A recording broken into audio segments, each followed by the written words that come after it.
Master ఈకే వ్రాసిన క్రీడామయుడు పుస్తకంలో 14th chapter చదువుకోబోతున్నాము.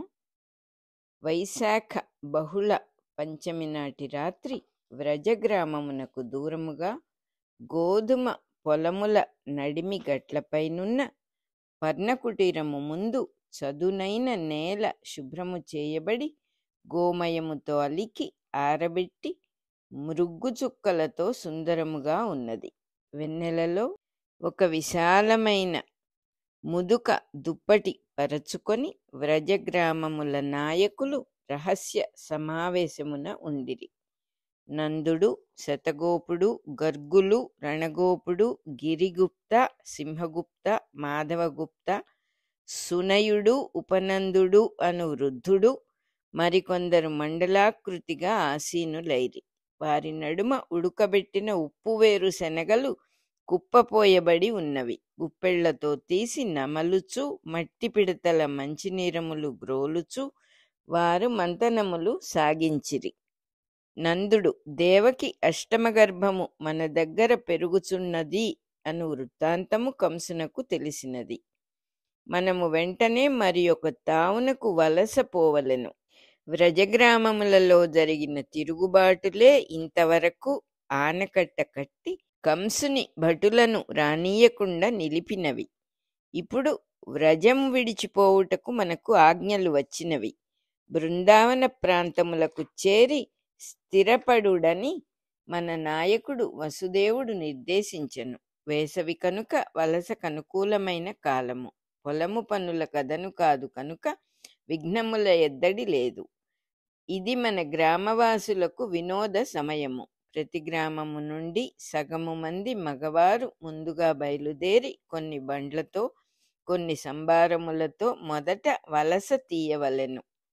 10 దినములలో బృందావనమందలి నిర్దిష్ట ప్రదేశమును గర్గులు నిర్ణయించుట, మనవారు చదును చేయుట, చెట్లు కొట్టి కలప తీయుట, కొన్ని చావడులు కట్టుట పూర్తి కావలెను. అటుపైన పక్షము దినములలో ఎల్లరకు గృహ నిర్మాణము, బాటలు, వాడలు తీర్చుట, ఇండ్ల ముందు దారుమయ దీపస్తంభములను పాతుట పూర్తి కావలెను. వెంటనే గ్రామ ప్రవేశము. స్థల నిర్దేశమునకు గర్గులతో నేనును శతగోపుడును పోవుదుము. నేనందుండిపోవుదును. శతగోపుడు తిరిగి వచ్చి గర్గులతో కలిసి ఈ గ్రామములలో మొదట చతుర్వర్ణ విభాగము చేయవలెను. గిరిగుప్త, మన గ్రామములలో బ్రాహ్మణులు, వైశ్యులు తప్ప మిగిలిన వారు లేరు కదా. శతగోపుడు, వేదధర్మమును అనుసరించి ఉన్నారు. తిరుగుబాటు యోధులు క్షత్రియులు కాక వైశ్యులా? నీవును రణగోపుడును దీటైన క్షత్రియులు.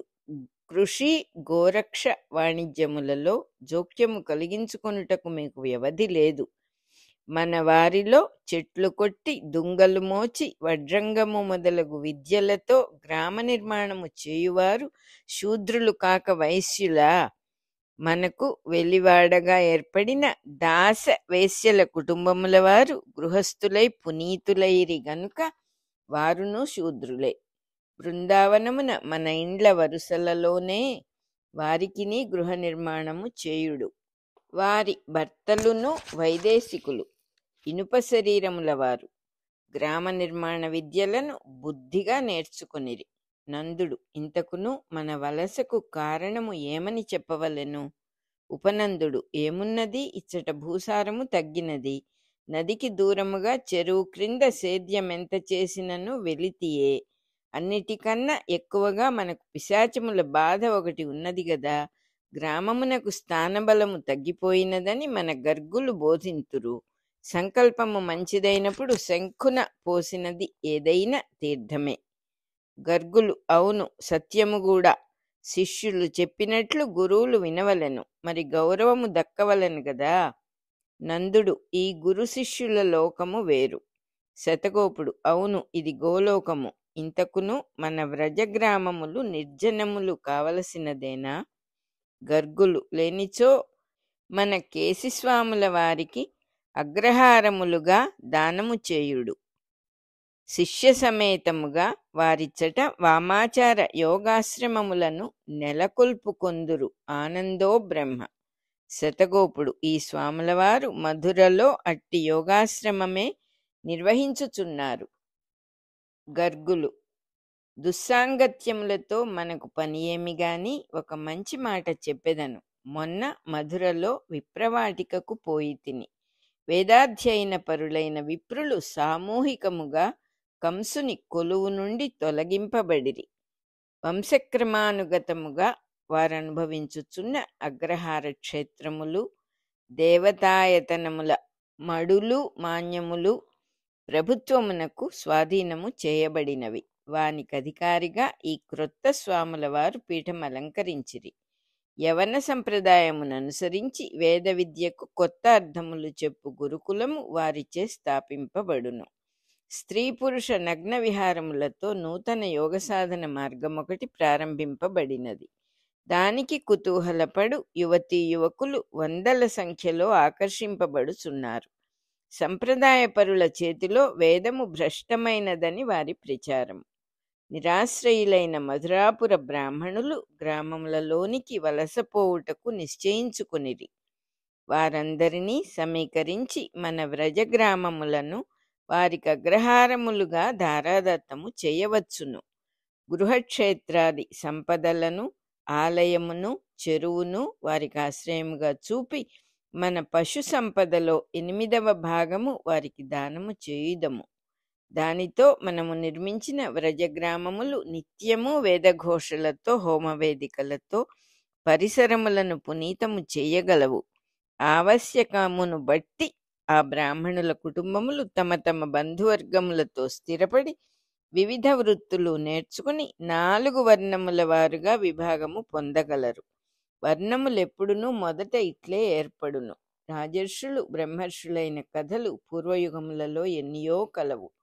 విశ్వామిత్రుడు క్షాత్రము విడచి బ్రహ్మర్షి అగుటయే కాక నేటి బ్రాహ్మణులచే గాయత్రికి ఋషిగా నిత్యము స్మరింపబడుచున్నాడు.